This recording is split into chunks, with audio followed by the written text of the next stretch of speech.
Hi అండి. Good morning. అందరూ బాగున్నారా? అందరూ బాగాలి, అందులో మనం ఉండాలి. ఈరోజు మంచి డిషెస్ రెండు చేశానండి. సూపర్గా వచ్చినాయి టేస్ట్ అయితేని. ఈ వ్లాగ్లో పెడతాను, చూసేయండి. కనుమ స్పెషల్స్. కానీ పండగ స్పెషల్స్ ఏమీ రాలేదు మీకు, ఎందుకంటే పండగ చేసుకోకూడదు కాబట్టి స్పెషల్స్ ఏమీ చేయలేదు. కానీ కనుమ రోజు స్పెషల్ ఏముంది, నీస్ ఎవరైనా తింటారు కదా, దాంతో రెండు డిషెస్ చాలా బాగా చేశానండి. టేస్ట్ అయితే చాలా బాగా వచ్చింది. దగ్గు, రొంప, ఆవేశం అస్సలు బాగోలేదండి. కొంచెం హెల్త్ అయితేనే. కానీ పనులు అనేవి తప్పదు కదా, 1 బై 1 చేసుకుంటూనే ఉండాలి. చక్కగా నీట్గా మొహం కడిగేసిన తర్వాత అన్నీ శుభ్రం చేసుకుని వచ్చేసానండి. తర్వాత దోశలు వేసాను. దోశలకి పల్లి చట్నీ చేశాను, పల్లి పుట్నాలు కలిపి. ఇంకా దాంతో సర్వ్ చేసాను అందరికీ. అయితే ఈరోజు ఏం చేశారంటే చికెన్ తీసుకొచ్చారు మా హస్బెండ్. చికెన్తో చాలా మంచి డిష్ అండి. ఒకటి కాజు వేసి చికెన్ పకోడీ చేశాను. ఇంకొకటి చికెన్ ఫాలో చేశానండి. ఇది కేజీ చికెన్ అండి, జాయింట్లతోనూ 3 జాయింట్లు వచ్చినాయి ఇందులో నేను ఒక 300-400 గ్రాములు చికెన్, మెత్తని చికెన్ తీసి పకోడీ చేశానండి. ఓన్లీ మొత్తం అన్నిటికి ఉప్పు, కారం, అల్లం వెల్లుల్లి పేస్టు, మన పచ్చి మసాలా ఉంది చూసారు కదా, ఆ పచ్చి మసాలా వేసి మ్యాగ్నేట్ చేసి 1 గంట పక్కన పెట్టేశానండి. అలా 1 గంట పక్కన పెట్టేస్తే ఉప్పు, కారం అన్నీ చక్కగా పీల్చుకుని మనకి చేసేటప్పుడు డిష్ చాలా టేస్టీగా వస్తుందండి. ఒక నిమ్మకాయ కూడా పిండానండి. నిమ్మకాయ పిండింది క్లిప్ మిస్ అయిపోయింది. నేను అందులో మ్యాగ్నేట్ చేసిన దాంట్లో కాలీఫ్లవర్, వరిపిండి ఏమీ వేయలేదండి. ఓన్లీ మసాలాలు వేసి నేను మ్యాగ్నేట్ చేసుకున్నాను నిమ్మకాయ పిండి. దాంట్లో మెత్తన మాంసం లాంటిది ఒక 300 గ్రాములు, ఒక 350 గ్రాములు ఉంటుందండి, తీసి పక్కన పెట్టాను. దాన్ని చక్కగా ఆయిల్లో డీప్ ఫ్రై చేసానండి. ఎందుకంటే ఈ ఫ్రై 2-3 రోజులైనా పాడవదండి. చక్కగా తినడానికి కరకరలాడుతూ లోపల జ్యూసీగా ఉప్పు, కారం బట్టి చక్కగా టేస్ట్గా ఉంటుందండి. ఇందులో ఏ పిండిలు వేయకపోయినా కూడా పకోడీ అనేది టేస్ట్ బాగుంటుంది.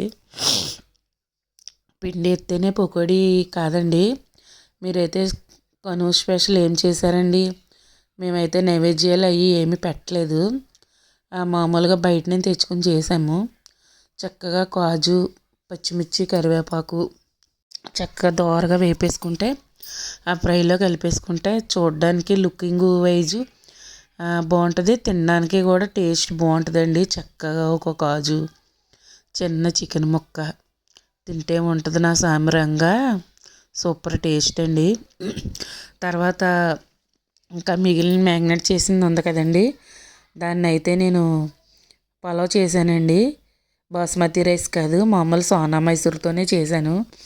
ఇదైతే టేస్ట్ బాగుందని అప్పటికప్పుడే అలా తినేసారండి అందరూ.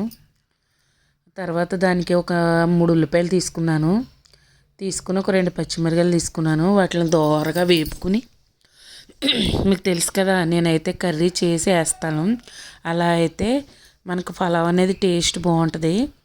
ఇప్పుడు ఉల్లిపాయలు మగ్గడం కోసం కొంచెం ఉప్పు, పసుపు వేసి చక్కగా ఉల్లిపాయలు అనేవి బాగా మగ్గించుకోవాలండి. మగ్గించుకుంటేనే టేస్ట్ బాగుంటుంది. తర్వాత ఈ లెగ్ పీసులు, మిగిలిన బోన్స్ ఉన్నాయి కదండి, అవి వేసి చక్కగా కలిపేసి మూత పెట్టేయాలండి.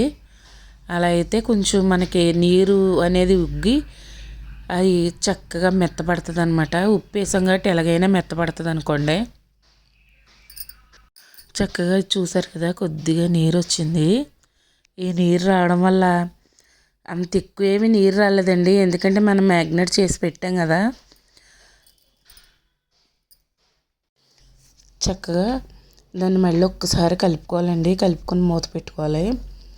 ఎందుకంటే అందులోనే అల్లం వెల్లుల్లి పేస్టు, మనం పచ్చి మసాలా వేసి కారం, ఉప్పు అన్నీ వేసాం కాబట్టి చూసుకుని మనకి ఏది తక్కువైతే అది అడ్జస్ట్మెంట్ చేసుకుని వేసుకోవాలి తప్ప. చక్కగా మగ్గింది కదండి, నీరేమి ఎక్కువ రాలేదు, ఎగిరిపోయింది. అలా ఎగిరిన తర్వాత మనకు కావాల్సినంత వాటర్ పోసి మూత పెట్టేయడమే. నేను వేసింది ఉప్పు, కారం, మసాలాలు, ఉప్పు చూసుకుని వేసుకుంటాను, కారం మసాలాలు అన్నీ సరిపోయినాయండి. ఇప్పుడు మనకి లెగ్ పీసులు ఉడకడానికి కొంచెం టైం పడుతుంది, మిగతాదంతా కొంచెం తొందరగానే అయిపోతుంది.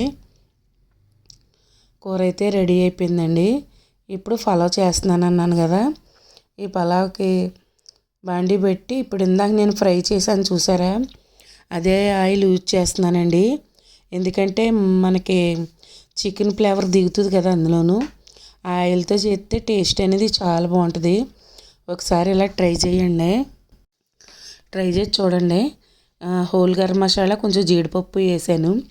అదంతా వేగిన తర్వాత ఒక టమాటా, ఒక పెద్ద ఉల్లిపాయ, 2 పచ్చిమిరపకాయలు వేసాను. ఈరోజు నేను కొత్తిమీర పుదీనా ఏది లేకుండా ఈ పలావ్ అనేది చేస్తున్నాను. టేస్ట్ అయితే చాలా బాగుంటుందండి. చక్కగా ఇవన్నీ బాగా దోరగా వేపుకోవాలండి. టమాటా అది ఉల్లిపాయ అనేది మనకి కొంచెం గోల్డెన్ బ్రౌన్ వచ్చే వరకు వేపుకోవాలి.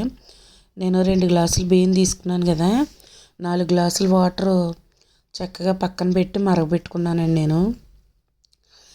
మనం మరిగి వాటర్ పోస్తే బాగుంటుంది. దీంట్లో కూడా ఒక స్పూన్ అల్లం వెల్లుల్లి పేస్టు, ఒక స్పూన్ పచ్చి మసాలా వేసాను. తర్వాత ఒక హాఫ్ స్పూన్ బిర్యానీ మసాలా ఒక హాఫ్ స్పూన్ వేసానండి. చక్కగా ఇవన్నీ మగ్గిన తర్వాత మరిగి వాటర్ అందులో పోసాను. ఎందుకంటే మనకు ఒక బాయిల్ వస్తే సరిపోతుంది. ఒక బాయిల్ అంటే మరిగి వాటర్ కాబట్టి వెంటనే వచ్చేస్తుందండి. ప్లీజ్ ఫ్రెండ్స్, మీలో ఎవరైనా మన ఛానల్ ఫస్ట్ చూస్తే సబ్స్క్రైబ్ చేసుకోండి, బెల్ ఐకాన్ క్లిక్ చేసి ఫ్రెండ్కి షేర్ చేయండి. ఈజీ రెసిపీస్ ఉంటాయండి, టేస్ట్గా ఉంటాయి. సింపుల్గా ఇంట్లో ఉన్న వాటితో ఏమీ లేకపోయినా మనం ఎంత సింపుల్గా చేసుకోవాలనేది మన ఛానల్లో ఉంటాయి. ఛానల్లోకి వెళ్ళండి, చూడండి, మీకు జెన్యూన్ అనిపిస్తే సబ్స్క్రైబ్ చేసుకోండి, లేదంటే మానేయండి. చక్కగా వాటర్ మరిగిందండి, ఉప్పు వేసాను, ఉప్పు సరిపోయింది. తర్వాత బియ్యం నేను కడగలేదండి, కొద్దిగా నెయ్యి రాసి పెట్టుకున్నాను పక్కనే. మరిగి వాటర్లో వేసానండి చక్కగా. ఎందుకంటే వేడి వాటర్ పోసాను కాబట్టి వెంటనే బాయిల్ వచ్చిందండి. ఇప్పుడు మనం మూత పెట్టేసుకుంటే చక్కగా ఇలా అనేది ఏమీ పెట్టనండి నేను. ఏం చేస్తానంటే చక్కగా మామూలుగా విజిల్ లేకుండానే పెడతాను. ఇది ఇలా దగ్గరికి వచ్చింది కదండి. ఇప్పుడు నేను ఇందాక చేసుకున్న కర్రీ ఉంది కదా, ఆ కర్రీ అనేది నేను ఇందులో వేసేసి ఒక కలిపేసి మూత పెట్టేస్తానండి. ఒక 15 నిమిషాల్లో మనకి చక్కగా దమ్మించుకుంటే మనకి పలావ్ అనేది రెడీ అయిపోతుందండి. ఈ పలావ్ చేసుకునే కంట పొద్దున్న చేసుకుంటే సాయంత్రానికి టేస్ట్ సూపర్ ఉంటుందండి. నైట్ చేసుకుంటే ఉదయానికి ఇంకా బాగుంటుందండి. ఇది నిలవ ఉండే కొలది టేస్ట్ రుచి చాలా బాగుంటుంది. మనకి ఇప్పుడు బాస్మతి రైస్ది వేడిగా తింటేనే బాగుంటుందండి. ఇదైతే 2వ పూట 3వ పూటకి టేస్ట్ బాగుంటుంది. ఇప్పుడు చిన్న పొయ్యి మీద ఒక ప్యానం పెట్టి దాని మీద హై మీద ఒక 5 నిమిషాలు, లో మీద ఒక 10 నిమిషాలు వదిలేసామనుకోండి, చక్కగా బిర్యానీ అనేది పొత్తులా ఉడికిపోతుందండి. టేస్ట్ చాలా బాగుంటుంది. ఇదిగో చూసారు కదా ఎంత టేస్టీగా వచ్చిందో. సబ్స్క్రైబ్ చేసుకోవడం అస్సలు మర్చిపోకండి. లైక్ చేయడం, షేర్ చేయడం. చూసారు కదా లెగ్ పీసులు జ్యూసీగా ఎంత బాగా వచ్చినాయో. Bye friends. ఇదిగో రైతా చేశాను, క్యారెట్ రైతా, ఉల్లిపాయ వేసి. బాయ్.